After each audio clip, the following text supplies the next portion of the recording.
በአሁኑ ሰዓት በዓለማችን ላይ ከ280 ሚሊዮን በላይ የሚሆኑ ሰዎች በዲፕሬሽን ይጠቃሉ። እንደውም የዓለም ጤና ድርጅት ሲናገር በዚህ በሽታ የሚጠቁት እድሜያቸው ከ15 ዓመት እስከ 29 ዓመት የሚገኙ ሰዎች እንደሆኑ ይናገራሉ። በጣም የሚያሳዝነው ግን ከቁጥሩ ጀርባ ያለው ከባድ ነገር ነው። አሁን ከልቡ የሚስቅ ከልቡ የሚጫወት እውነተኛውን ማንነቱን የሚያሳይ ሰው ጠፍቷል። እንዲሁም ጠቢቡ ሰለሞን የመጽሐፈ ምሳሌ ምዕራፍ 14 ላይ በሳቅ ጊዜ ሐዘን ይሆናል፣ ከደስታም በኋላ ሐዘን ይመጣል፣ ለቅሶ ይመጣል ብሎ ይናገራል። እና ከሁላችንም ጥሩ ውሎና ሳቂታ ውሎ በኋላ ግን ሁልጊዜ የሆነ ጨለማዊ ማንነት አለ። የሆነ ማዘን፣ የሆነ የመኖር ፍላጎት ማጣት፣ ከሰዎች ጋር የመቀላቀል ራስ እሱን ፍላጎት የማጣት ከዛ ራስን መጥላት፣ እንደዚህ አይነት ነገሮች ሁላችንም ብቻችንን ስንሆን ይመጣብናል። ይህንን ስናገር ብዙ ወጣቶች ክፍላችሁ ውስጥ ሆናችሁ ጨለማ ውስጥ ሆናችሁ እንደምትሰሙኝ አምናለሁ። ውጭ ላይ ከጓደኞቻችን ከወላጆቻችን ከብዙ ሰዎች ጋር ስንገናኝ ደህና ነን፣ ምንም አልተፈጠረም፣ ስቃለን፣ እንጫወታለን። እንዴት ነህ ደህና ነህ ለሚለው ጥያቄዎች ሁሉ ሰላም ነኝ እግዚአብሔር ይመስገን እንላለን። ቤታችን ስንገባ ክፍላችን ውስጥ ስንገባ በአራት ግድግዳ መሀል ውስጥ ስንሆን ግን እኛ ብቻ የምናውቀው እኛና እግዚአብሔር ብቻ ሆነን የምናልፈው ብዙ የጨለማ ጊዜዎች አሉ። አሁንም ያለንበት ነው። ብዙዎችም ደግሞ እየተሰቃዩ ነው። ዛሬ እግዚአብሔር ቢወድና ቢፈቅድ የምንነጋገረው ስለ ድባቴ ወይም ዲፕሬሽን ነው። እግዚአብሔር መካከላችን ተገኝቶ እንዲመክረን እንዲያስተምረን የሱ መልካም ፍቃድ ይሆናል። ታዲያ ድብርት ወይም ድባቴ ምንድን ነው? ዲፕሬሽንስ ምንድን ነው?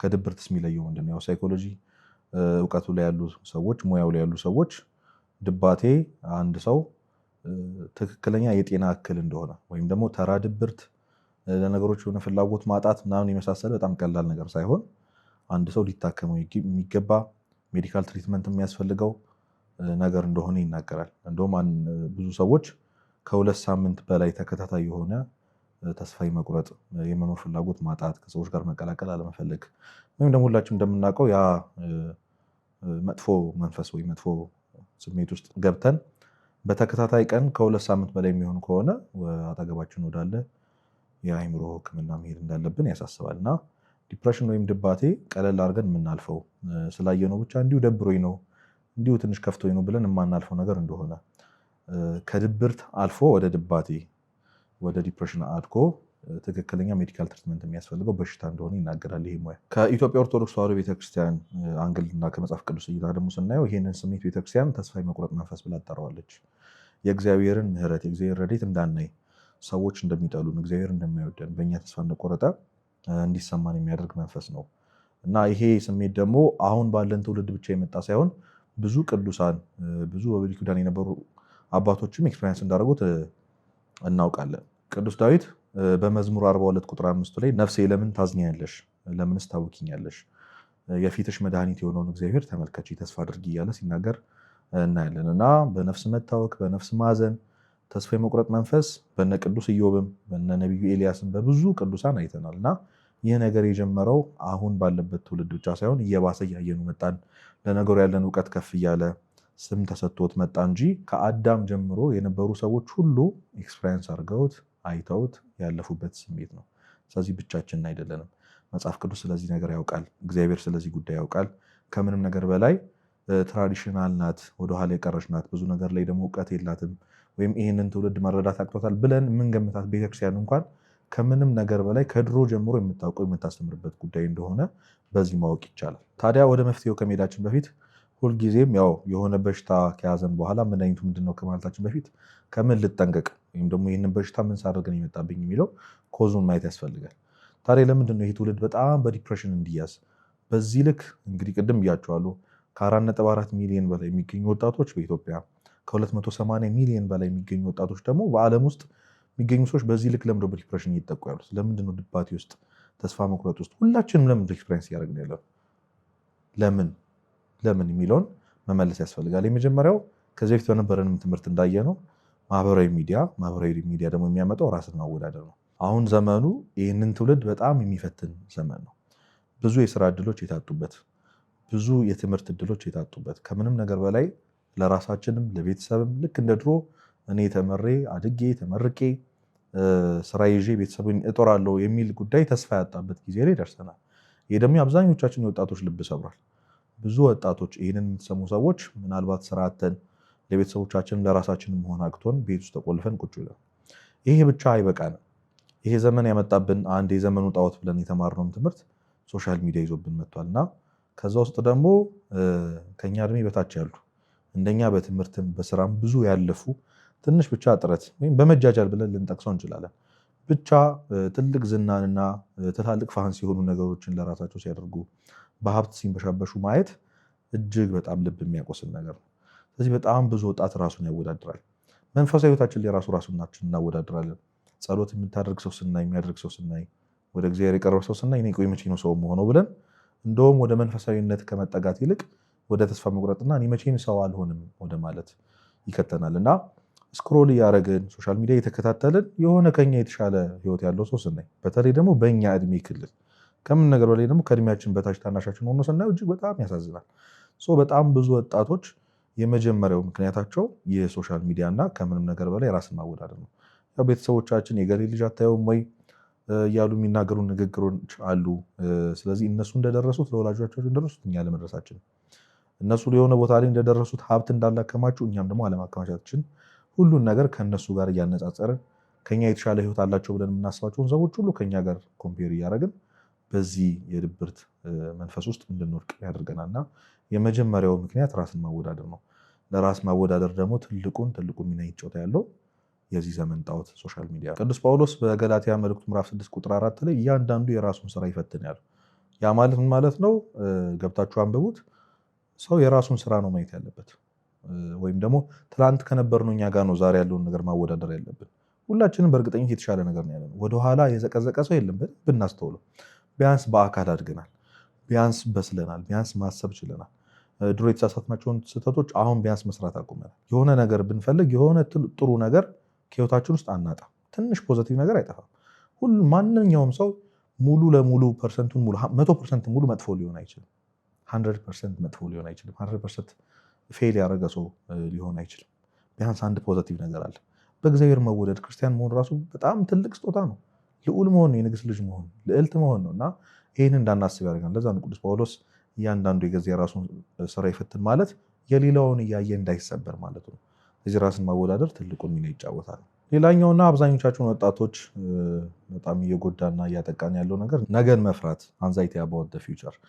ብዙ ወጣቶች በጣም ብዙ ሰዎች በዚህ ይፈተናሉ። ነገን መፍራት፣ ነገ እንዴት ልሆን ነው? አሁን ያለንበትን ጊዜ በማስተዋል ጦርነቱን፣ የኑሮ ውድነቱን፣ ስራ አጥነቱን፣ በጣም ብዙ ሰዎች መሞታቸውን፣ የበሽታ መንሰራፋቱን፣ ከምን ነገር ላይ ብዙ ክፉ ሰዎች መብዛቱን፣ ብቻ ብዙ የሚያስፈሩ ነገሮችን በማሰብ ነገ የማንኖር እስኪመስለን ድረስ አሁን ባለኝ አቅም ባለኝ ትምህርት ሰው በጣም እኔን ርቆኛል። ሶሻል ሚዲያ ላይ ስናየው ቅድም እንዳልኳችሁ ራስን ማወዳደር ስላለ በጣም በብዙ ተራርቀናል። ጥሩ ስልክ የለኝም፣ ጥሩ ፒሲ የለኝም፣ ሰዎች የሉኝም። አሁን ዘመኑ የሰው ሆኗል። ብቻ እነዚህ አይነት ፍርሃቶች አሉ ሁላችን። ነገ እኔ ሊሳካልኝ የሚችል ሰው አይደለሁም፣ ልኖር እንኳን የሚችል ሰው አይደለሁም ብሎ ፈርቶ አዲስ ነገር ለመሞከር ፈርቶ መክሰርን ፈርቶ ወደ እግዚአብሔር መቅረብን ንስሐ ገብቶ ስጋው ደሙ ተቀብሎ ነገ ኃጢአት እሰራለሁ ብለን ፈርተን ሰላምን ካገኘን በኋላ አንዳንዶቻችን ደግሞ ትራውማታይዝድ ሆነናል። ደስተኛ ስሆን ነው ከዛ በኋላ ሀዘን የሚመጣው። በጣም ስስቅ ነገሮች ሰላም እንደሆኑ ሲሰሙኝ ነው ከዛ ነገሮች የሚበላሹት ብሎ የሚሉ ትራውማ ያለበት ሰው ራሱ ነገን ፈርቶ በዚህ ጨለማ ውስጥ ታስሮ ይኖራል። ግን ጌታችን መድኃኒታችን ኢየሱስ ክርስቶስ ተናግሯል። ስለ ነገ አትጨነቁ፣ ነገ ስለ ራሱ ያስባልና ብሏል። ስለ ራሱ ይጨነቃልና ብሏልና ነገ እንኑር አንኑር የማናቅበት ቀንን፣ ቃል ያልተገባልን ቀን፣ እንሙት እንኑር የማናቅበትን ቀን ዛሬ እንዴት እንሆናለን፣ ከዚህ በኋላ እንዴት ነው የምኖረው ብሎ መጨነቅ ለዚህ ትልቅ በሽታ ይዳርገናል። ሶስተኛው የመንፈስ ባዶነት፣ የመንፈሳዊ ህይወት ባዶነት ነው። ብዙዎቻችን ይህንን ላንረዳ እንችላለን። ምናልባት አሁን ያልኳችሁ ኮዝ እናንተ ጋር የለ ይሆናል። ምናልባት ሶሻል ሚዲያ፣ ራስን ማወዳደር፣ ራስን መጥላት፣ እነዚህን የመሳሰሉ ነገሮች ሁሉ እኛ ህይወት ላይ ላይኖር ይችላሉ። ግን ያለ ምክንያት ደግሞ የምንደበር ሰዎች አለን። ድንገት ሙዳችን የሚጠፋ ሰዎች አለን። ሙዳችን ስዊንግ የሚያደርግ ሳናውቀው ከሰዎች መሀል ሆነን ሶሻል ባትሪያችን የሚሞትብን የሆነ ሳሊ ድንገት ተነስተን ማውራት አንፈልግም። የሆነ ሳሊ ሰው ያስጠላናል። ጭራሽ በጣም ኪውሪየስ ሆነን ምን ሆኜ ነው እንደዚህ የሆንኩ ያሉት ብላችሁ አታውቁም? ለምንድን ነው እንደዚህ የሆንኩ ያሉት? ልክ ሰዎች እንገናኝ ሲሏችሁ፣ እንውጣ ሲሏችሁ የማግኘት ፍላጎታችሁ እየቀነሰ ይመጣል። ያለ ምክንያት እኮ ነው። ከዛ ያለ ምክንያት መጨነቅ፣ ያለ ምክንያት ማልቀስ፣ ነገሮች ሁሉ ተስተካክሏል። በትምህርታችን፣ በስራችን፣ ከሁሉም ሰዎች ጋር ያለን ግንኙነት ጤናማ ሁሉ ነገር ሰላም ሆኖ ግን የሆነ የሚረብሸን ነገር አለ። በጣም ብዙ ቦታ የተናገርኩት የሊቁ አውግስጢኖስ ንግግር እግዚአብሔር የሰው ልጅን ሲፈጥር ሁልጊዜም በነፍሱ አንድ ባዶ ቦታ አስቀምጧል። ጋድ ሼፕድ የሆነ ቫኪዩም ምን ማለት ነው? እግዚአብሔር ብቻ ሊሞላው የሚችል አንድ ባዶነት አስቀምጧል እና ያንን ጉድጓድ ያንን ቫኪዩም ጋድ ሼፕድ የሆነው በእግዚአብሔር ቅርጽ የተሰራውን ባዶነት ራሱ እግዚአብሔር ካልሆነ ሌላ ምንም ሊሞላው አልቻለም እና ያ ከመሬት ተነስቶ የሚሰማን ባዶነት ያ ከመሬት ተነስቶ የሚሰማን የመኖር አለመፈለግ የመጣው ከእግዚአብሔር ጋር ያለን ግንኙነት ስለተቋረጠ ነው። ንስሐ ስለማንገባ ስጋውን ስለማንቀበል እና መንፈሳዊ ሕይወት ስለሌለን ትልቁ ሁሉንም ነገር ጠቅልሎ የሚይዘው ትልቁ የዲፕሬሽን ምክንያት የመንፈሳዊ ሕይወት ጎዶሎነት ነው። የማቴዎስ ወንጌል ምዕራፍ 4 ቁጥር 4 ላይ ሰው በእግዚአብሔር ቃል እንጂ ወደ አፍ በሚገባ በምግብ ብቻ አይኖርም ብሏል። ያ ማለት ስለበላን፣ ስለጠጣን፣ ስለሰራን ከሰዎች ጋር ጥሩ ግንኙነት ስላለን ብቻ እንኖራለን ማለት አይደለም። ስለዚህ መደመር ያለበት ይበልጡንም ትልቁን ፐርሰንት ይዞ ሕይወታችን ላይ መገኘት ያለበት ከእግዚአብሔር ጋር ያለን ግንኙነት ነው። ከእግዚአብሔር የምናገኘው ቃል ከእሱ የምንሰማው ነገር ከእሱ ጋር ያለን ግንኙነት ነው እና አብዛኞቻችን ጸሎት አናደርግም፣ አብዛኞቻችን አንጾምም፣ አብዛኞቻችን ከእግዚአብሔር ጋር ያለን ግንኙነት አነስተኛ ነው። ስለዚህ መቼም ቢሆን ይህ ስሜት ከሕይወታችን ሊወጣ አይችልም። ትልቁን ሚና የሚጫወተው ምክንያት የሚወስደው ከእግዚአብሔር ጋር ያለን ግንኙነት ጥሩ ስላልሆነ ወይም ደግሞ መንፈሳዊ ሕይወት ስለሌለ። ታዲያ ጉዳቱ ምንድን ነው? ያው እያየነው ነው፣ ግን በትክክል ደግሞ እንድናውቀው አይናችን እንድንገልጥ የመጀመሪያ አይዞሌሽን ወይም ደግሞ ራስን ከሰዎች ማራቅ መነጠል ነው። በጣም ዲፕሬሽን ውስጥ ያሉ ድባቴ ውስጥ ያሉ ሰዎች የምናይባቸው ምልክቶች ወይም ራሳችን ላይ የምናየው ምልክት ከሰዎች መራቅን መፈለግ ነው። ቅድም እንዳልኳቸው በጣም የምንወዳቸው ሰዎች ድምፃቸው እስኪያስጠላን ድረስ እነሱን ማግኘት እስክንጠላ ድረስ የሰዎች ሰርክል ላይ ክራውድ ያለበት በጣም ድምፅ የሚሰማበት በተለይ ሳቅ ጨዋታ ያለበት ቦታ ላይ መገኘት አንፈልግም። ዲፕሬሽን ውስጥ ስንሆን በጣም የምንጎዳው ነገር እግዚአብሔር ያዘዘን ትእዛዝ ከሰዎች ሁሉ ጋር በሰላም እንድንኖር፣ በፍቅር እንድንኖር፣ በመግባባት በመዋደድ እንድንኖር ያዘዘን ትእዛዝ እንድንጥስ የሚያደርገን ያንን ጨለማ ብቻችን ፌስ እንድናደርግ። ብዙዎቻችን ብዙ ቅርብ ጓደኞች አሉን፣ እንዴት ነህ ሲሉን ከልባችን የምንመልስላቸው ሰዎች አሉ። እነዛን ሰዎች እስክንርቃቸው ድረስ ያንን ጨለማ ብቻችን እንድንጋፈጥ ያደርገናል። ያኔ በጣም ከባድ የሆነ የብቸኝነት ስሜት ይመጣል እና ድባቴ ዲፕሬሽን የመጀመሪያው ትልቁ ጉዳት ራስን ከሰው እንድትነጥል ያደርግሃል።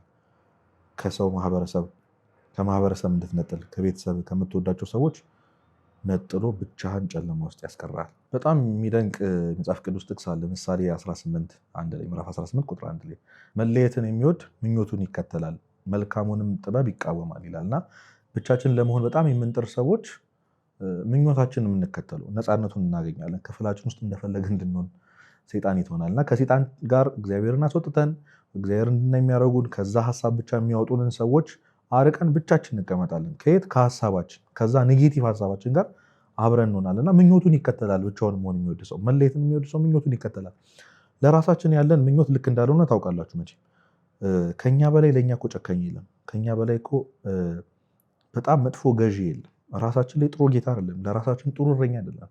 ምክንያቱም ሰው ቢያስብ ራሱን ቢወድ አሁን ራሳችንን እንጠብቃለን፣ መስታወት ፊት እንቆማለን፣ ሰዎች ፊት ያለን ነገር ለማስተካከል እንጠራለን። ግን ትልቁ ራሳችን እንደምንጠላ ለራሳችን እንደማንሆን ማሳየው ለነፍሳችን አለማሰባችን፣ ራሳችን ወደ እግዚአብሔር አለማቅረባችን፣ ነፍሳችንን በዚህ ልክ መስበራችን እና አብዛኞቻችን ለራሳችን ያለን አመለካከት ልክ አይደለም። ስለዚህ ያኔ ለምኞታችን ተላልፈን እንሰጣለን። ራሳችን ማጥፋት እንድንፈልግ፣ መኖር እንዳንፈልግ፣ የማይሆን ውሳኔ እንድንወስን ያደርገናል እና መልካሙንም ጥበብ ይቃወማል። ማለት መልካም የሆነው ጥበብ የጥበብ ሁሉ መጀመሪያ እግዚአብሔር መፍራት ነው የተባለው ራሱ እግዚአብሔር መፍራት እግዚአብሔር ነው እና ለብዙ ሱስ ለብዙ መደበቂያ የሚሆኑ ኃጢአቶች ውስጥ እንድንገባ አድርጎናል እና ይህን መልካም ጥበብ እንቃወማለን። ቃል እግዚአብሔር መስማት አንፈልግም፣ ስብከት መስማት አንፈልግም፣ ቤተክርስቲያን መሄድ አንፈልግም። ከእግዚአብሔር ጋር ልክ እንደተኳረፈ ሰው ድባቴ ውስጥና ዲፕሬሽን ውስጥ ይሄ የጨለማ ስሜት ውስጥ ስንሆን ከእግዚአብሔር ሙሉ ለሙሉ እንድንነጥል ያደርገናል እና አይሶሌሽን ለብቻ መሆን በጣም ትልቁ ጉዳት ነው። ከሰዎች ጋር አለመቀላቀላችን፣ ከሰዎች ጋር አለመሆናችን፣ ሀይ የሚለው ሰውን ማጣታችን። ምናልባት እኮ ሞክረው ሊሆን ይችላል። በጣም ብዙ ሰዎች እንግዲህ እናንተም በዛኛው ሳይድ ሆናችሁ ካያችሁት ብዙ እንደዚህ አይነት ስሜት ውስጥ ያሉ ሰዎችን ለመርዳት አስበን አግዘን እናውቃለን። ግን ትዕግስታችን ትንሽ ነው። ምን ሆነ ነው ምን ሆነች ነው ብለን እንጨቀጭቃቸዋለን። ከ3 ከ4 ቀን ካለፈ በኋላ ግን አይ በቃ እንደፈለገ ይሁን ብለን ነው ምንተው እና ብዙ ሰዎች እንደዛ ተስፋ ቆርጠውብን እንዲሄዱ ፈልገው ሲያጡን ስልካችንን ዘግተን ጠርቅመን ለብቻችን ሆነን ያንን ጊዜ እናሳልፋለን። ያኔ ሰይጣን አይምሯችንን ተቆጣጥሮ ለራሳችን ያለን አመለካከት በጣም ዝቅተኛ እንዲሆን፣ ራሳችን እንድንጠላ፣ መኖር እንድናቆም ይገፋፋናል። ለዛ ነው ለምኞታችን አሳልፈን የምንሰጠው፣ መልካሙን ጥበብ ደግሞ የምንቃወመው። እዚህ ላይ አንድ ውብ ታሪክ እንጨምርበት። አንድ መነኮስ፣ አንድ በእድሜ ጠና ያሉ አባት ብዙ ጊዜ ያው እንደ መነኮሳት ሕግ ደግሞ አንድ ጠና ያሉ አባት ሁልጊዜ ረድ ያስፈልጋቸዋል።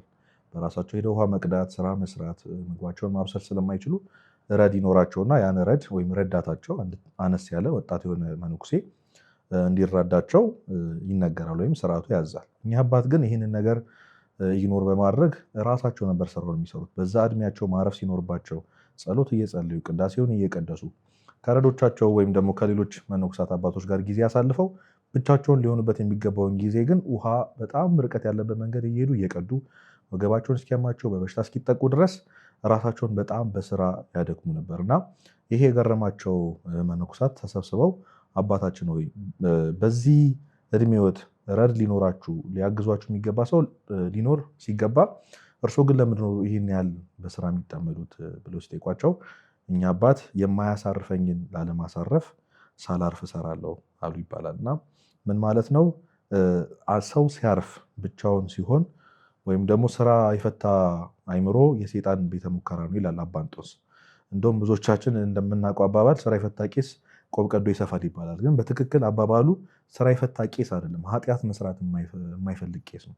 ሰው ስራ ሲፈታ ብቻውን ሲሆን ከራሱ ጋር ጊዜ ሲያሳልፍ ሰይጣን ቅድም አባታችን አባ እንጦንስ እንደተናገሩት ቤተ ሙከራ ነው የሚያደርግበት። ስለ ራሱ ያለውን አመለካከት እንዲበላሽ፣ ኃጢአት እንዲሰራበት፣ ብዙ ሀሳቦች የማይሆኑ ውሳኔዎች እንዲወስንበት ያደርጋል እና ከሰዎች ጋር መቀላቀልን ወይም ደግሞ ለብቻ መሆንን ትተን ከሰዎች ጋር መቀላቀል አለብን። ይህ በጣም ወደ ትልቁ ኃጢአት ወደ ተስፋ መቁረጥ ደግሞ ይመራናል ማለት ነው። ሁለተኛው ያው ተስፋ መቁረጥ ነው። በዚህ ጉዳይ ከዚህ በፊት እንደተነጋገርነው ሌላ ትምህርት ስለሚኖር በስፋት እነጋገራለን። ግን ዲፕሬሽን ውስጥና ድባቴ ውስጥ ያለ ሰው ከእግዚአብሔር ጋር ያለው ግንኙነት ሙሉ ለሙሉ ይበጠሳል። ብዙውን ጊዜ እግዚአብሔር አያየኝም፣ እግዚአብሔር አይሰማኝም እንላለን። በዛ ስሜት ውስጥ ስንሆን መዝሙራትን ማዳመጥ፣ ቅዳሴን መሳተፍ፣ የቤተክርስቲያን መርሐ ግብራትን መሳተፍ ብዙም ለውስጣችን የሚመች ነገር ሆኖ አናገኘውም። ማንም ሰው ቤተክርስቲያን መሄድ አይፈልግም። ሁሉን ነገር ደግሞ የእግዚአብሔር ጥፋት በማድረግ እግዚአብሔርን ብሌም ወደ ማድረግ እንድናደርግ ያደርገናልና ተስፋ ወደ መቁረጥ፣ እኔ ራሴን አልወደውም ሰዎችን እኔ አይወዱኝም፣ ከምንም ነገር በላይ ደግሞ የፈጠረኝ እግዚአብሔር አይወደኝም። ታዲያ ለምን እንደዚህ ያደርገኛል? ለምን ከነዚህ ሰዎች በታች ያደርገኛል? ለምን በዚህ ኃጢአት ውስጥ ይጠለኛል? ለምን በዚህ ጨለማ ውስጥ ይመራኛል? ብርሃኑን ለምን አያሳየኝም? የሚል ጥርጣሬ አምጥቶ ተስፋ እንድንቆርጥ ያደርገናል። ስለ ተስፋ መቁረጥ በጣም ረጅም ጊዜ ወስደን እነጋገራለን። ግን ሁለተኛው በጣም ትልቁ ጉዳት የኃጢአቶች ሁሉ ኃጢአት ወደሆነው ወደ ተስፋ መቁረጥ ይመራል። ይህ ድባቴ የተባለ በሽታ ማለት ነው። ሁለተኛው ደግሞ ኃጢአትን ከዚህ ስሜት እንደ ማምለጫ እንድንጠቀም ያደርገናል። በእርግጥ ከዚህ ክፍል በኋላ የሚኖረን ክፍል ክፉ ልማድ ወይም ስለ ሱስ ስለሆነ የምነጋገረው ይህንንም በስፋት አልነካውም። ግን ብዙ በድብርት ውስጥ ያሉ ወጣቶች፣ በድባቴ ውስጥ ያሉ ወጣቶች የሚያመልጡበት የሆነ ኃጢአት አለ። ሁላችንም ማድረግ ሳንፈልግ ግን ይህ ስሜት ሲሰማን ሮጠን የምናደርገው የሆነ ኃጢአት አለ። ሮጠን የምንጠቀመው የሆነ ሱስ አለ። ሁላችንም አሁን በጣም ብዙ ወጣቶች የተፈተኑበት ያለውን ነገር ሁላችንም እናውቃለን። በዝሙት በብዙ ነገር ውስጥ እንድንወድቅ ያደረገን ብርድ ልብሳችን ውስጥ ገብተን ክፍላችንን ዘግተን ጨለማ ውስጥ የምናደርገውን ኃጢአት ስሙን መጥራት ሲያስፈልግ ሁላችን እናውቀዋለን። ይህን ያመጣው ደግሞ አብዛኞቻችን ድባቴ ነው ወይም ዲፕሬሽን ነው። ለብቻችን መሆናችን፣ ጨለማ ውስጥ መሆናችን፣ ከሰዎች ተነጥለን ለብቻችን መቆማችን ይህን ኃጢአት እንድናደርግ እና ይህ ስሜት ሲመጣ የሆነ ማምለጫ ሪሊፍ ማግኛ ብለን የምናስበው ደግሞ ወደ ኃጢአት ይመራናል ማለት ነው እና ኃጢአቱን ከሰራን በኋላ በነገራችን ላይ ተመልሶ ያ ድባቴ ይመጣል፣ ያ ዲፕሬሽን ይመጣል። መመላለስ ነው የሚሆነው። ስሜቱ ሲመጣ ኃጢአቱን ስናደርገው፣ ኃጢአቱን በማድረግ የሚመጣው ሼም ደግሞ ድጋሚ ድባቴ ውስጥ ይከተል መቼም ማምለጥ የማንችለው ሉፕ ውስጥ ወይ ዙር ውስጥ ከቶን ያርፈን ማለት ነው። የዮሐንስ ወንጌል ምዕራፍ 8 ቁጥር 37 ላይ ኃጢአትን የሚያደርግ ሁሉ የኃጢአት ባሪያ ነው ይላል። የትኛውም ኃጢአት በቀላሉ አይለቅም። አንዴ ከጀመርነው ሁልጊዜ ትመላለሳለች። አንዴ ካቀመስናት ሁልጊዜ ትመጣለች እና ያንን ስሜት ትንሽ ሪሊፍ እንዳደረገን ከተሰማን ሁሌ እንመላለስበታል። ስለዚህ የኃጢአት ባሪያ ሆነ እንድኖር ያደርገናል። በእውነት እግዚአብሔር ከዚህ ሁላችን የሚጠብቀን። ግን አብዛኞቻችን ወጣት ያለንበት ልንዋሸው የማንችለው ትልቁ እውነት ሁላችንም በዚህ መጥፎ ስሜት የተነሳ መውጣት ያልቻልንበት ኃጢአት ውስጥ ገብተናል። እንግዲህ እነዚህን ሁሉ ነገር ካልን አሁን መፍትሄውን ማውራት ያለብን ይመስለኛል። ተግባራዊ መፍትሄዎችን በጣም ብዙ ነገር ሰርች ብናደርግ፣ ብዙ ነገር ብናነብ፣ ብዙ አባቶችን ብንጠይቅ ስለዚህ ጉዳይ እንሰማለን፣ እናውቃለን። ብዙ የተጻፉ ብዙ የተሰሩ ቪዲዮዎች አሉ። ሁሉን ነገር እኔ ዛሬ መናገር ባልችል እንኳን ትንሽ ማድረግ የምንችላቸውን ነገሮች ብቻ ልናገር። እግዚአብሔር ከኛ ጋር ይሁን። የመጀመሪያውና በጣም ብዙዎቻችን ስለ ጉዳዩ እውቀት የሌለን ያው እርዳታ መጠየቅ እንዳለብን ነው። ቅድም እንዳልኳችሁ የሕክምና ባለሙያዎች ይህ ስሜት ለተከታታይ ከሁለት ሳምንት በላይ ከቆየ የሕክምና ቦታ እንድንሄድ ይመክሩናል። በጣም ብዙዎቻችን እንደዚህ ነገር ስንገባ ጸበል ሂጂ፣ አጋንንት ነው፣ መንፈስ ነው ምናምን የሚሉ ሰዎች በጣም ብዙ ናቸው። ግን በትክክል እግዚአብሔር ለነዚህ ባለሙያዎች ለነዚህ ሐኪሞች ትልቅ ስልጣን ሰጥቷል። እንድናከብራቸውም በነገራችን ላይ እንድንገዛላቸው እንድንሰማቸውም ይነግራል። እንደውም መጽሐፈ ሲራክ ምዕራፍ 38 ቁጥር 1 ላይ እግዚአብሔር የእጁ ስራ ስለሆነ የእግዚአብሔር እጁ ስራ ስለሆነ በጌትነቱም ስለፈጠረው ባለመድኃኒቱን አክብረው ይላል። ይህ ማለት ያንን ጥበብ የሰጣቸው ራሱ እግዚአብሔር ነው ማለት ነው። እግዚአብሔር ነው ይህን እውቀት የሰጣቸው ለሐኪሞች፣ ለጥበበኞች ወይም ሳይኮሎጂ እውቀት ላይ ያሉ ቴራፒስቶችም ሳይካትሪዎችም ቢሆን እግዚአብሔር ነው ይህን እውቀት የሰጣቸው። እግዚአብሔር ነው እየረዳቸው እኛን ለመፈወስ የሚያግዙት እና በጣም ብዙ ጊዜ ቤተክርስቲያን ሰፖርት የምታደርግ አይመስላቸውም። ወደ ሕክምና መሄድ፣ ሳይካትሪ ማየት፣ መታከም፣ ሜዲካል የሆነ ትሪትመንት ማግኘት ቤተክርስቲያን መደግፍ አይመስላቸውም። ግን በትክክል እግዚአብሔርም መጽሐፍ ቅዱስም ይህን ነገር ይናገራልና እርዳታን መጠየቅ እባካችሁ፣ ብቻችሁን አትታገሉት። ይህን ነገር ብቻችሁን ጨለማ ውስጥ አትሆኑ። ለሆነ ጓደኛችሁ ሪች አውት አድርጉ። እኔ በጣም የሚያስደንቀኝ አንድ ታሪክ አለ። እውነተኛ ታሪክ ነው እና አንዱ ጓደኛችን እጅግ በጣም እንደዚህ አይነት ስሜት ውስጥ ይገባል። ከኛ እየራቀ እናየዋለን። ለብዙ ነገሮች ያሉን ፍላጎት እየቀነሰ ወደ ቤተክርስቲያን ወደ ሰንበት ቤት መምጣት በጣም እየተው ይመጣል እና ብዙዎቻችን ምን ሆነ ነው ብለን በጣም ጨቀጨቅ ነው፣ ግን ሊመልስልን አልቻለም። እና አንድ ብልህ የሆነ ወንድማችን አንድ ብጣሽ ወረቀት ላይ የሆነ ነገር ጽፎ ይሰጧል እና ጽሁፉም እንደሚል ታውቃላችሁ፣ እግዚአብሔር መናገር ከማትችለው ህመም ይፈውስህ ነበር የሚለው። እግዚአብሔር መናገር ከማትችለው ህመም ይፈውስህ። ሁላችንም ይፈውሰን። መናገር እኮ እንፈልጋለን፣ የሆነ ሰው ቢረዳን ብለን እኮ እናስባለን፣ ግን የሚቻል አይመስልንም እና ኤነርጂውንም ደግሞ አተናል ብሎ ጀምሮ ማስረዳት። እንደዚህ አይነት ስሜት ውስጥ ነኝ፣ ከዚህ ስሜት የተነሳ እንደዚህ አይነት ኃጢአት ውስጥ ወድቄያለሁ፣ የሚሰማኝ ስለ እግዚአብሔር ስለ ሰዎች የሚሰማኝ ስሜት ይሄ ነው ብሎ እውነቱን መናገር በጣም ብዙዎቻችን እናፍራለን፣ እንፈራለን። ግን ሪች አውት አድርጉ፣ በቃ ተናገሩ፣ ውጡ ከቤታችሁ፣ ለሆነ ሰው ደውሉ፣ እርዱኝ በሉ። ማልቀስ፣ እርዳታን መጠየቅ በነገራችን ላይ ደካማነት አይደለም፣ ውድቀት አይደለም። በትክክል መዳን የሚፈልግና ጠቢብ ብልህ የሆነ ሰው እርዳታን ይጠይቃል። እርዳታ መጠየቅ ደካማነት አይደለም። ይህንን ሁልጊዜም ቢሆን ለራሳችሁ ደጋግማችሁ ንገሩት። ለራሳችሁ ጊዜ አትስጡት። ቅድም እንዳልኳችሁ ለራሳችን ጥሩ ባሪያ፣ ጥሩ ሐኪም፣ ጥሩ እረኛ አይደለንም። እግዚአብሔር ለራሳችን አሳልፎ ከሰጠን በጣም እንጎዳለን። ብዙዎቻችን ከእግዚአብሔር አገዛዝነት ከእግዚአብሔር ፍቅርነት ቤተክርስቲያን እኛም ከምትመራበት ነገር ሁሉ ወጥተን የራሴን ህይወት ራሴ ማኔጅ አደርጋለሁ ብለናል። ግን ይኸው ማኔጅ ያደርግ ይኸው ከእግዚአብሔር ራሳችን ነጥለነዋል። ይኸው ከሰዎች ነጥለነዋል። ከብዙ ነገሮች ራሳችንን በታች አድርገነው ቀብረነው እየኖርን ነው።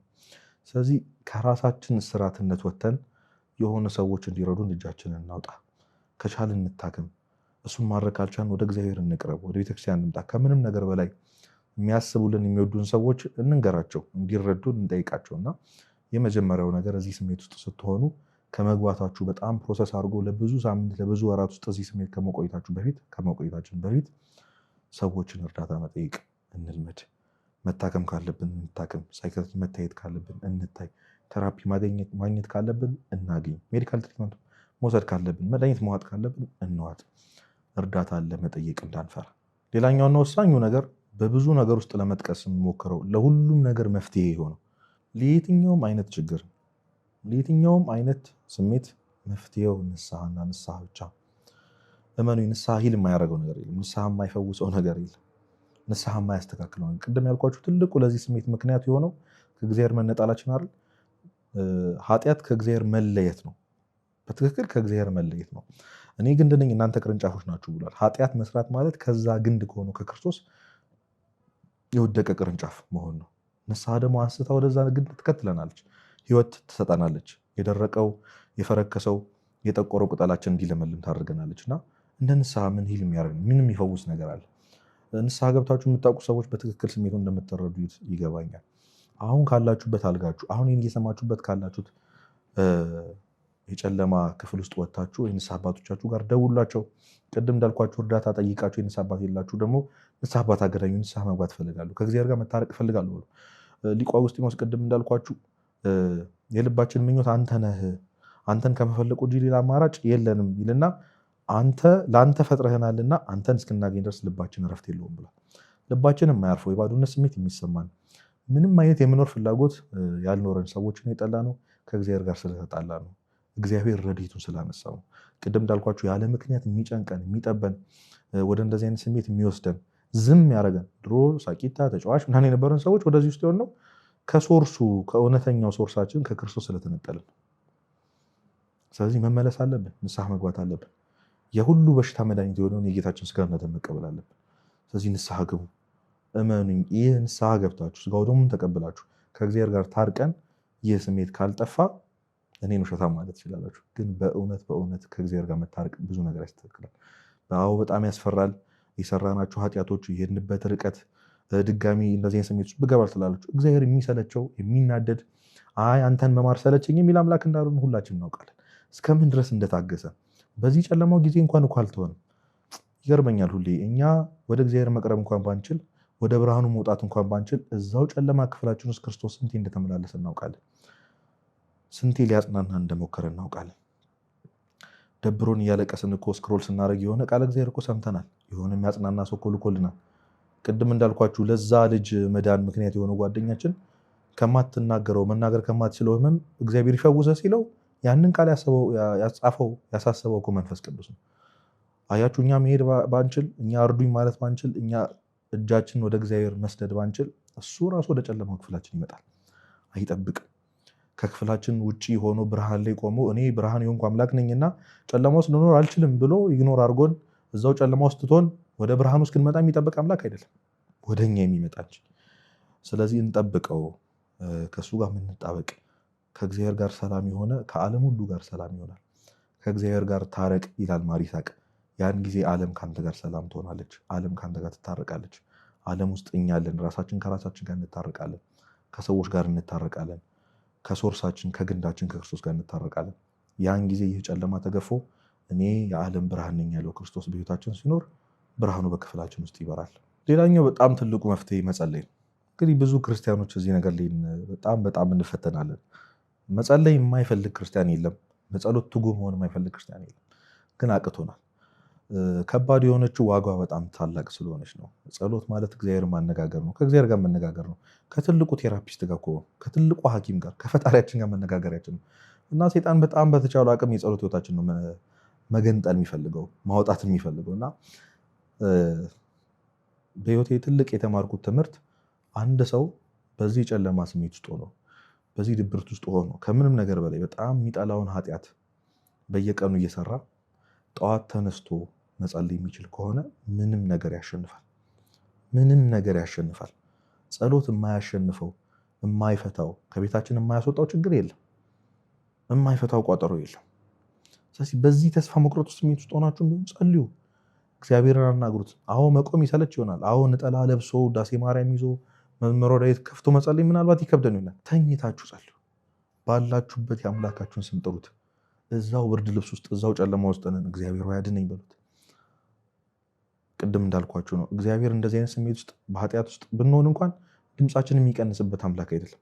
ከጠራ ነው የሚቸኩል ለመስማት አቤት ለማለት የሚቸኩል አምላክ ነው። አባ ጊዮርጊስ ዘጋስጫ ሲናገር ትዝ ይላችሁ፣ አንድ የተራበ ሰው ምግብን ለመብላት እንደሚቸኩል ሁሉ እግዚአብሔር እኛን ለመስማት እኛን ለማማር እንዲሁ ይቸኩላል። ስለዚህ ክፍላችን በር ላይ ነው ያለው፣ የልባችን በር ላይ ነው ያለው። ስንጠራው አቤት ለማለት እንኳን አይጠበቅበትም፣ አጠገባችን ያለ ነው። ግን ፍቃዳችንን ይፈልጋል፣ መጥራት ያስፈልጋል። መዳን እንደምንፈልግ እሱን ማውራት እንደምንፈልግ ማሳየት ያስፈልጋል። ስለዚህ ታግላችሁም ቢሆን በየቀኑ ለመጸለይ ሞክሩ፣ በየቀኑ እግዚአብሔርን ለማውራት ሞክሩ። ያን ጊዜ እየተሻለ ይመጣል። ከምንም ነገር በላይ የምመክረው ደግሞ መዝሙረ ዳዊትን መጸለይ ነው።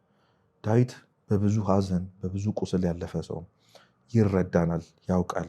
ምንም ልብ አምላክ ቢባል ከምንም ነገር በላይ በጣም እንደዚህ አይነት ስሜት ውስጥ የሚከተውን ኃጢአት ሰርቶ አቤቱ እንደ ቸርነትህ መጠን ማረኝ፣ እንደ ምሕረትህም ብዛት መተላለፌን ደምስስ እያለ በመዝሙር 50 ብዙ ኃጢአቱን ተናዟል። እንደ ሁላችንም እንደምናሳልፈው ሌሊት አልጋዬን ትራሴን በእንባዬ አጥባለሁ ብሏል። ሌሊቱ ሙሉ ሲያለቅስ ያደረ ሰው ነው እና እንባን ያውቃል። ዲፕሬሽንን፣ ድባቴን በደንብ ያውቃል። ጨለማን በደንብ ያውቃል። ራስን መጥላት በደንብ ያውቃል ዳዊት። እና መዝሙረ ዳዊት ጸልዩ። እመኑኝ ከዚህ ስሜት እንወጣለን።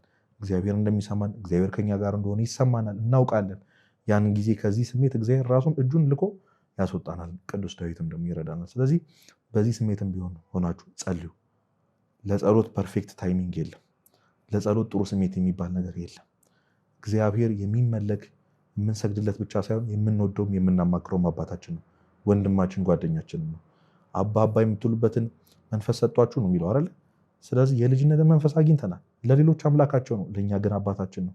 ስለዚህ እንደ ምድራዊ አባታችን እንደምንወደው እንደምናማክረው እንዲያቅፈን፣ ልባችንን እንዲያቅፈን፣ ነፍሳችንን እንዲያቅፋት፣ እንዲያጽናና እንፍቀድለት። ያን ማድረግ የምንችለው ደግሞ በጸሎት ነው። ስለዚህ ጸሎት አታቆሙ። ካቆማችሁ ደግሞ ጀምሩ፣ ታገሉ። በዚሁ ስሜት ውስጥ ሆነን በጸሎት እንጽና። ያን ጊዜ ይህ ስሜት ጥርግ ብሎ ከህይወታችን ይወጣል። የመፍትሄ ሀሳቦቹ እነዚህ ብቻ እንዳልሆኑ ሁላችንም እናውቃለን። ቅድም እንዳልኳቸው እርዳታንን ከጠየቅን፣ ወደ ሕክምና ከሄድን፣ ንስሐ ከገባን፣ ስጋ ወደሙ ከተቀበልን፣ ከምንም ነገር በላይ ደግሞ የንስሐ አባቶቻችን ካማከርን፣ ለጓደኞቻችን ለወዳጆቻችን ህመማችንን ለምናውቀው ለምናምነው ሰው ሼር ካደረግን፣ ጸሎት ካደረግን የማይፈታ ነገር አይደለም። በጣም ከባድ የሚመስል ግን ቀላል በሽታ ነው። ስለዚህ በዚህ መፍትሄዎቹን እጨርሳለሁ። ከምንም ነገር በላይ ሰው በዚህ ጉዳይ ብዙ ወጣቶች፣ ብዙ ጨለማ ውስጥ ያላችሁ ወንድም እህቶቼ እንድትረዱ የምፈልጉት አንድ ነገር አለ። አንደኛ ነገሥት ምዕራፍ 19 ላይ ታላቁ ነቢዩ ኤልያስ አሁን አንተ የሚሰማህን ስሜት ተሰምቶት ያውቃል። አሁን አንቺ የሚሰማሽን ስሜት ተሰምቶት ያውቃል። ኤልዛቤል ትልቅ ስራ ከሰራ በኋላ ኤልዛቤል አስፈራራችሁ፣ ዛተችበትና እጅግ በብዙ አዘነ። ታሪኩ እንደሚነግረን ገብታችሁ አንብቡት። ለአንድ ቀን የሚሆንን የእግር መንገድ ከተጓዘ በኋላ በአንድ ዛፍ ስር ተጠልሎ አቤቱ ይበቃኛል፣ ከአባቶቼ አልበልጥምና ነፍሴን ውሰዳት አለ። እጅግ በጣም ከማዘኑ የተነሳ ሞቱን ተመኘ። አንዳንድ ጊዜ እንደዚህ ይሰማናል።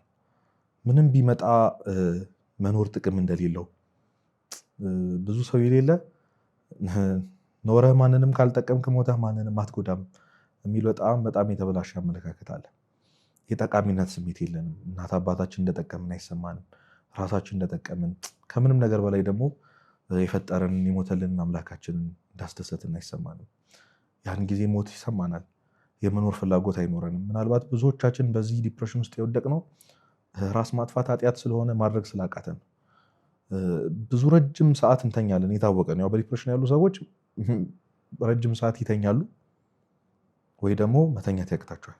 እና ሪያሊቲውን ለማምለጥ ማን እንደሆንን ምን አይነት ሰዎች እንደሆንን ማየት ስለማንፈልግ የሚሰማንን ስሜት መቀበል ስላቃተን በጣም ስልችት ስላለ ከልቤ በጣም እረዳለሁ። በጣም ይገባኛል በጣም ከባድ እንደሆነ እና ያንን ስሜት ለማምለጥ ብቸኛው መፍትሄ አንዳንድ ጊዜ ሞት መስሎ ይሰማናል።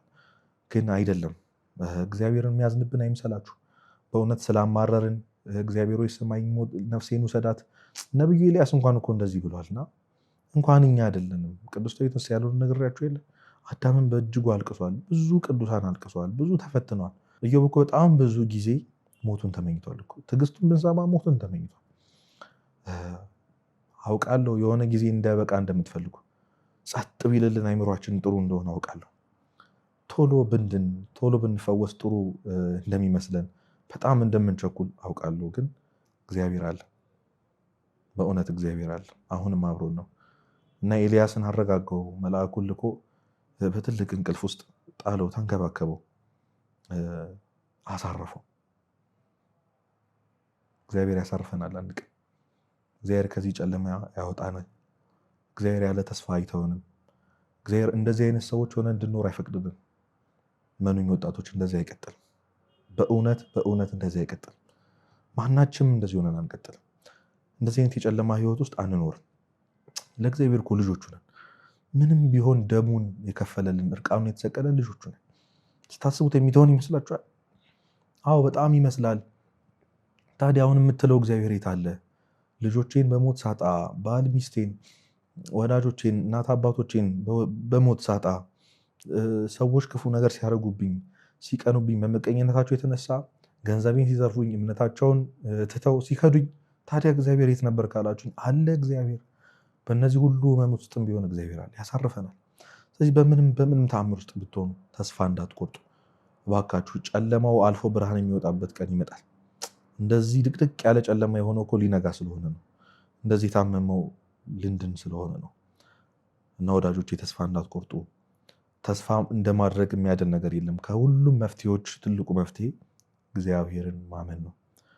ብዙዎቻችን እግዚአብሔርን ማመን ሲባል የምናውቀው ይህን ነገር ያሳልፍልኛል፣ ይሄን ዕዳ፣ ይሄን ጭቅጭቅ፣ ይሄን የፍርድ ቤት ኬዝ፣ ይሄንን በሽታ ያሳልፍልኛል ብለን እናስባለን። ግን እግዚአብሔር ስለ ራሳችን የሚሰማንም ስሜት የሚቀይርበት ቀን ይመጣል። ምናልባት አንድ ቀን ራሳችን እንወድ ይሆናል። ምናልባት እግዚአብሔር እኛም በሚያይበት አይኑ ያሳየን ይሆናል። አንድ ቀን ሰው ሆናለሁ ብሎ ተስፋ ማድረግን የመሰለ ነገር የለም። ስለዚህ ባካችሁ ወጣቶች ድክመታችሁ፣ ውድቀታችሁ ላይ አትመሰጡ፣ አትቆዩ፣ በቅጽበት ተነሱ። እግዚአብሔር ሊቀበለን እጁ ዘርግቶ ይጠብቀናል። ቅድም እንዳልኳችሁ እኛን ለማማር ይቸኩላል። የልባችንን በር ሁልጊዜ ቆሞ ያንኳኳል። ስለዚህ ለመክፈት ፈቃደኛ ሆኑ። አቤቱ ጌታዬና መድኃኒቴ ኢየሱስ ሆይ እርዳኝ፣ እኔ ያለ አንተ ማንም የለኝም በሉት። ማን ይረዳኛል? እኔ ዓለም ብርሃን ነኝ ብለህ የለ? ዓለም በተባለችው በዚህ የራሴ ዓለም ውስጥ ጨለማ ውስጥ ወድቄያለሁ። ጌታዬ አድነኝ ልንለው ያስፈልጋል። ልንጸልይ ያስፈልጋል። ተስፋ ልናደርግ ያስፈልጋል። ስለዚህ እግዚአብሔርን በራሳችሁ ቢሆን እመኑት። በራሳችሁ ተስፋ ማድረግ ውስጥ እመኑት። በብዙ ነገር ክደነዋል። አዎ እዚህ ስሜት ውስጥ ስንገባ መሮጥ የነበረብን መሸሽ የነበረብን ወደ እግዚአብሔር ነበረ። አዎ ግን እኛ ወደ ኃጢአት ርቀናል። ያንን መቼም ቢሆን አልክድህም እንደ ጴጥሮስ ያልነውን አባታችን እግዚአብሔርን ክደነዋል። ጨለማ ውስጥ ስንሆን፣ ነገሮች ሲከብዱን ስንፈራ አይ እግዚአብሔር አይወደኝም ብለናል። እመኑኝ አሁንም ቢሆን ግን ይጠይቀኛል። የዮና ልጅ ስምዖን ሆይ ትወደኛለህ ብሎ ይጠይቀናል። ያን ጊዜ እንደምወድህ አንተ ታውቃለህ በሉት። አንተ ታውቃለህ በሉት። በምንም ነገር ውስጥ በምንም አይነት ሁኔታ ውስጥ ብንሆን ለእግዚአብሔር እንደወድህ አንተ ታውቃለህ በሉት። አቡነ ሽኖዳ እጅግ አጽንተው ይናገራሉ። ጌታዬ ሆይ ኃጢአት የምሰራው ጠልቼ አይደለም፣ ፍቅር ስለሌለኝ አይደለም፣ አምላክ ሆይ ስለማልወድህ እኮ አይደለም። ጌታዬ ኃጢአት አታላይ ነው፣ አቅም ስለሌለኝ ነው፣ እንዲህ ሆኜ የመኖር ፍላጎት የለኝም ብላችሁ አልቅሱ። እግዚአብሔርን ለምኑት፣ ያድነናል። ሊያድነን የታመነ አምላክ ነው ያለን። እንዲሁ ስናስበው እኮ አባታችን እኮ እሱም ተናግሯል። አንድ የተራበ ልጅ አባቱን ዳቦ ቢጠይቀው ድንጋይ ይሰጠዋልን አለ። ስለዚህ የምድራዊ ወላጆቻችሁ እንዲካዘኑላችሁ የሰማይ አባታችሁስ እንዴት ብሏል? ለቅዱሳን የራራ አምላክ፣ ለእኔ ለወንድማችሁ የራራ እኔን ያዳነ አምላክ እናንተንም ያድናችኋል። ስለዚህ ሁልጊዜም ለራሳችሁ አንድ ቃል ደጋግማችሁ ንገሩት። እንደዚህ አይቀጥልም፣ እንደዚህ አይቀጥልም፣ እንደዚህ አይቀጥልም። አንድ ቀን ሰው ሆናለሁ፣ ብርሃኑን አየዋለሁ፣ በወድቅም ድጋሚ ይነሳለሁ። እግዚአብሔር ብርሃኔና መድኃኒቴ ነው ብላችሁ እመኑ። ከዚህ ጨለማ ውስጥ እኛን የሚወጣበት ቀን ይመጣል። ሞክሩ፣ እጃችሁን ዘርጉ፣ ታከሙ፣ ንስሐ ግቡ፣ ሥጋው ደሙን ተቀበሉ። እመኑኝ፣ ይህ ቦታ የኛ ቦታ አይደለም። ይህ ጨለማ የኛ ቦታ አይደለም። የኛ ቦታ አይደለም። አይገባንም። ይሄ ህይወት አይገባንም። በእውነት አይገባንም ይሄ ህይወት። ስለዚህ ውጡ፣ ዳክሩ። በቃ አይኑ እጅ አሳስሮ እንደሚያስቀምጥ ይገባኛል።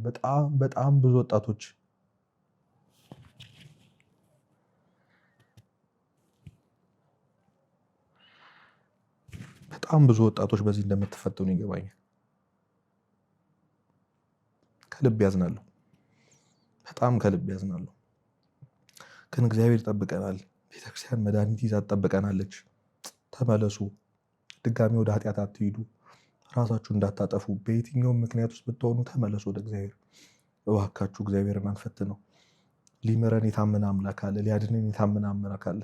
ስለዚህ ውጡ፣ ኮፍያውን አውልቁት፣ በቃ ያንን ጥቁር ልብስ አውልቁት፣ ያንን መስኮት ክፈቱት፣ ያንን ማጋረጃ ክፈቱት። ወንድምቶቼ እባካችሁ ከዚህ ስሜት ውጡ፣ ከዚህ ስሜት እንውጣ። ምንም አይጠቅመንም። ሴጣን እኮ ነፍሳችንን በሲኦል ለማቃጠል ነው እንዲህ የሚጥረው። እግዚአብሔር ግን እኛን ለማዳን እየናፈቀን ያለው። የሚጠብቀንን አምላክ ከዚህ በላይ አናስጠብቀው። እጃችንን ዘርግተን አድነን እንበለው፣ እሱም ያድነናል። በተሰጠንም በመንፈስ ቅዱስ የእግዚአብሔር ፍቅር በልባችን ስለፈሰሰ ተስፋ አያሳፍርም።